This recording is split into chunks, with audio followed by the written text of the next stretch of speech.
ஒரு ஓடையில் தண்ணி போய்கிட்டு இருக்கு, அந்த தண்ணி எவ்வளோ வேகத்தில் போகுது அப்படிங்கிறத எப்படி நம்ம கண்டுபிடிக்கிறது? வாங்க அதை நம்ம டெமோவை பார்ப்போம். இப்போது ஒரு பொருளோட வேகத்தை கண்டுபிடிக்கணும்னா வேகம் இஸ் ஈக்குவல் டு தொலைவு பை கடந்த தொலைவு டிவைடட் பை நேரம். இந்த ஃபார்முலா மூலம் நம்ம வந்து வேகத்தை கண்டுபிடிக்கலாம். ஒரு ஓடை இருக்குது, நான் நிற்கிற இடத்த வந்து ஸ்டார்டிங் பாயிண்ட் ஏன்னு நான் மென்ஷன் பண்ணிக்கிறேன். ஒரு 10 மீட்டர் டிஸ்டன்ஸில் ஒரு ஸ்டிக் வச்சுருக்கோம், அதை எண்டு பாயிண்ட் பின்னு மென்ஷன் பண்ணி. இப்போ என்கிட்ட 3 இலை இருக்குது, ஏன்னா இது 3 முறை நம்ம செஞ்சு பார்த்து ஆவரேஜ் பார்க்கணும். முறை இந்த ஒரு இலையை போடுறேன். இப்போ இலையை போட்டுட்டு நம்ம டைமரை வந்து ஸ்டார்ட் பண்ணி வச்சுக்கலாம்.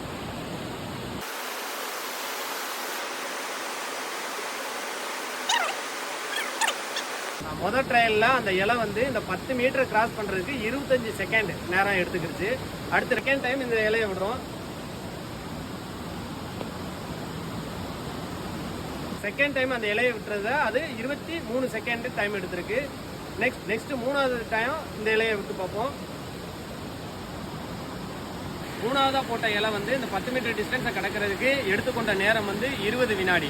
இப்போ இதுக்கு நம்ம ஆவரேஜ் பார்க்கணும். முதல் இலை வந்து 25 செகண்டு, 2வது இலை 23 செகண்டு, 3வது இலை 20 செகண்டு. 3ஐயுமே கூட்டி 3ஆல் வகுத்தோம்னா நமக்கு கிடைக்கக்கூடிய ஆவரேஜ் வந்து 22.6 செகண்டு. நம்ம வேகம் கண்டுபிடிக்கிறதுக்கு கடந்த தொலைவு வகுத்தல் நேரம் நம்ம கண்டுபிடிச்சிட்டோம்.